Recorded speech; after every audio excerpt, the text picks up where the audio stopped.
From one player losing all their millions to another player going to prison. There's a lot of different ways football players have lost everything. And first, one of the greatest ever almost went to prison for life. See, on January 16th, 2018, Ronaldinho shocked the world to its core when he announced that he would be retiring from football.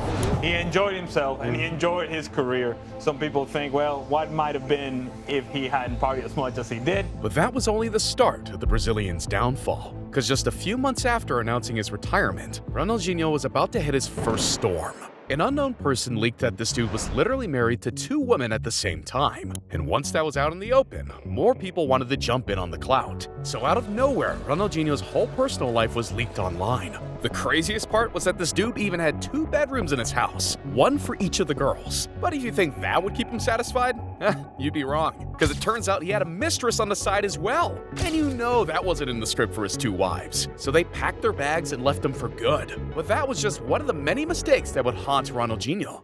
See, if there's anyone he had a weakness for, it was his brother. But family and business don't always go hand in hand. Because not only was his brother his agent, he also pitched him different business ideas, like crypto pump and dumping or an illegal fishing deck. But his worst idea was to tear down parts of a forest without any permits. This would eventually get Ronaldinho's house raided, where police would confiscate his jewelry, passports, and cars. But once they got to his bank account, they realized that this dude was broke as hell, because all they could find was $5 through all of his accounts. But not only that, they seized his passport, which eventually would force him to make the dumbest decision possible. See, his brother thought it would be a good idea to get him both fake passports just to get them to Paraguay. But that's when shit hit the fan. Because not only is Ronaldinho one of the most recognizable faces in the world, he's the most recognizable face in South America. This would eventually put Ronaldinho behind bars, where he would have to sit not only for 5 months, but also pay a $1.6 million fee just to get out. And that was only the first out of many ways football players have lost everything.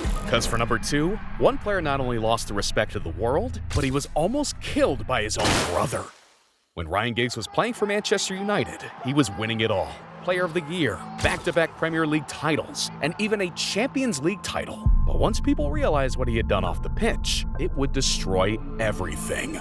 I mean, this dude literally had everything to lose. He was still playing for Manchester United with some of the best players in the world, but in 2011, things would take a wild turn. See, during the offseason, Ryan Giggs' brother leaked to the Daily Mail that his own brother had an affair with his wife for over 8 years. And at first, no one really cared much about it since Rodri, Giggs' brother, didn't really have any real evidence of it happening. So everyone just waved it off as jealousy. But once Rodri started to leave real evidence, everything changed. And how did you find out about it? 6 o'clock in the morning, a mum and a sister knocked on the door and presented the paper and a letter for me. How had it got in the papers? Through Natasha. So with Rodri exposing his own brother, you know shit was about to get real. And what would you have done if you'd seen him a couple of weeks after it? It would have run him over. Yeah. No doubt about it. Now, with even all of this going on, not a single person thought about Ryan's own wife, which would soon make the situation even worse for Ryan, because all she was thinking about was their kids and how they were going to survive everything. So she went into court, risking it all. Ryan Giggs accepts he's known around the world for 2 things: his abilities as a footballer and his inability to remain faithful to his partners. Man, if anyone deserves to lose their reputation and money, it's Ryan Giggs. But another footballer lost everything because of blackmail. Paul Pogba's life was about to be turned into a crime scene after his own brother tried robbing him for over $13 million. See, Paul Pogba's life hit its peak when he helped France win the World Cup in 2018. And at that point, dude was really feeling himself, buying expensive jewelry, cars, and mansions. But little did he know, that would be the end of him. When there is money, you have to be careful. Money changes people, can break up a family, can create a war, can create everything, man. Sometimes, I don't want to have money anymore. I just don't want to play anymore. I just want to be with, normal people. So they will love me for me.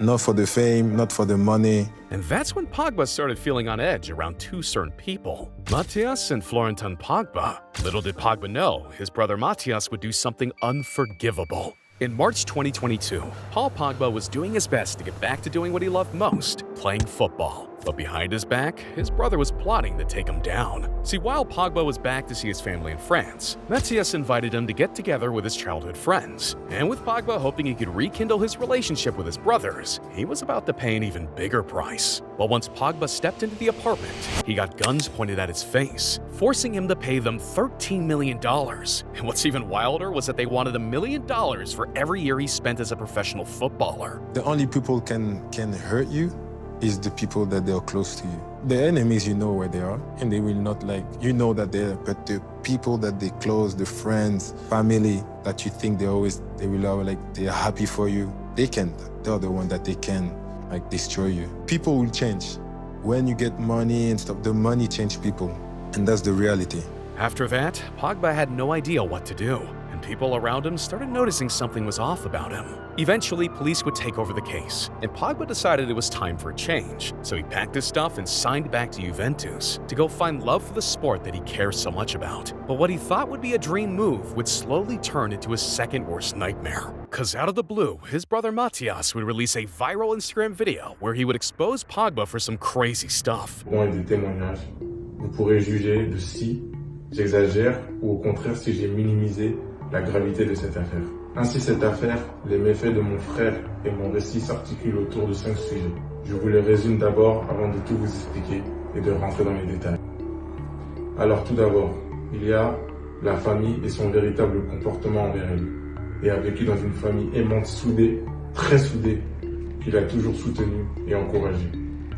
Did bro straight up say Pogba paid a witch? What is this, the 1800s? It was clear his brother wasn't gonna rest until Pogba was finished in the world of football. But he didn't have to wait long, because in August 2023, Juventus had their first game of the season against Udinese, where Pogba would play a total of 0 minutes. But that still wasn't gonna stop the Italian doping agency from randomly selecting him for a drug test. Breaking news in the last few minutes or so that Paul Pogba. This guy is future Ballon d'Or. He has tested positive for testosterone. Has been banned from football for 4 years after failing a drugs test last year. He'll be 34 once this ban is over, if the 4 year sticks. Does he have a career at 34 years old? And with that, Pogba was finished in the world of football. Because even with a second test, Pogba still tested positive. But at least he came out with millions of fans, because Dani Alves became the most hated footballer in the world. Now, things weren't always as dark. One football player was close to ending his life. Emmanuel Eboue never thought marrying the girl of his dreams would turn into his biggest nightmare. See, after getting banned from football in 2016, Eboue finally got the chance to redeem himself when he was offered a contract from a Turkish team. Unfortunately, he showed some abnormal blood values, which made the club question if he had contracted the HIV virus. And just like that, Emmanuel was once again at his lowest point in life. And just as he had thought he had hit rock bottom, Emmanuel's own brother died later that same month. At this point, it was clear. He didn't feel like there was much left to live for, as he even said he was close to ending his own life. And by the end of December, his wife divorced him and took everything. Quand que tu t'es rendu compte que tu n'avais plus d'argent? C'est la conséquence de mon divorce. C'est la conséquence de mon divorce. Un jour, moi-même, je suis parti à la banque pour me renseigner. Et c'est là que je me suis rendu compte qu'il n'y avait plus d'argent sur le compte. Comment tu as réagi à ce moment-là? En fait, je ne croyais pas. Je ne croyais pas. Et je ne peux pas penser, une fois que la personne avec qui tu vis, tu as fait des enfants avec... on voit ça dans les films. On voit ça dans les films, mais je ne pouvais pas penser qu'un jour, cela allait arriver. Donc vous aviez un compte commun et elle a tiré l'argent, quoi. Bah, c'est ce qui s'est passé.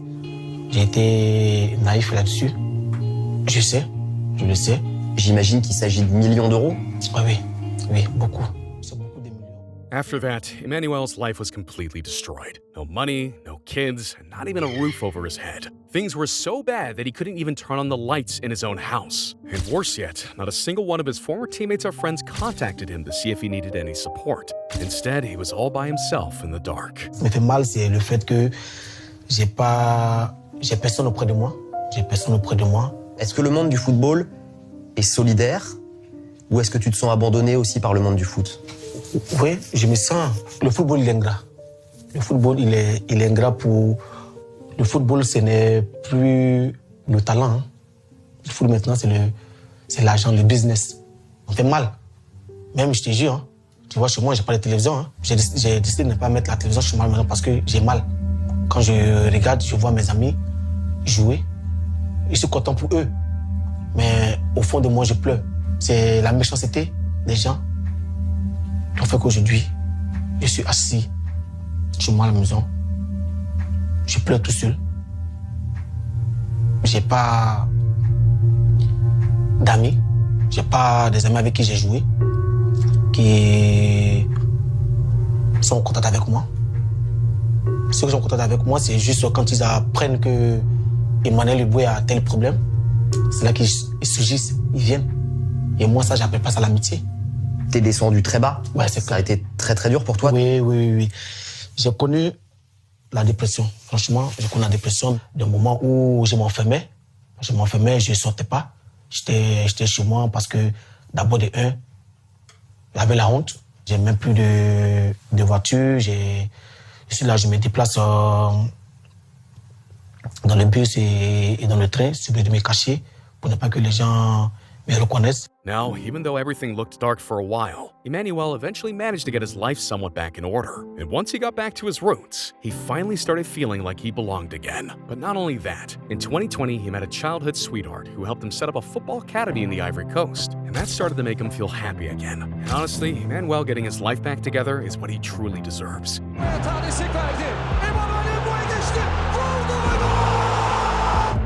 Here's Eboue. Eboue had a look and saw exactly where he wanted to go. Eboue! It's in!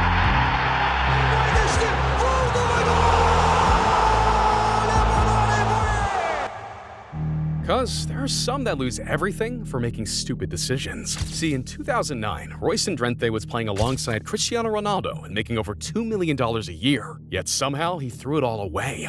Now, Royston Drenthe was known for not taking anything serious after his dream move to Real Madrid. He was out celebrating, and after a few drinks, he decided to jump into his brand new Q7 and drive off. Little did he know it was going to start the end of his career. Komt een brandweer met zwaailichten van terug, dus ik moest terug. En dus hoe ik zeg maar terug ga, maak ik meteen een manoeuvre zeg maar naar links door zeg maar een dubbel doorgetrokken streep. Maar die polities kwamen aan. Dus hoe ik zeg maar in één keer die bocht wil maken zonder te kijken, kan ik vol in een politieauto. Ik nog geen woord Spaans, dus mijn optie was van oké, ik moet Gavico bellen. Gavico is nu nog steeds de man rondom de spelers die alles regelt. En ze wouden me al naar binnen halen om te plaatsen. En op dat moment stapt Gavico die bus in. En die zegt, no, is gewoon Real Madrid. Lo arreglamos en la comisaría. Ik verstond nog niet goed Spaans, maar ik wist wel dat dat een soort van teken was van oké, dit gaan we hier niet doen. Now, all Drenthe needed to do was learn his lesson and never pull a stunt like that again. But it wouldn't take long for him to repeat a stupid mistake.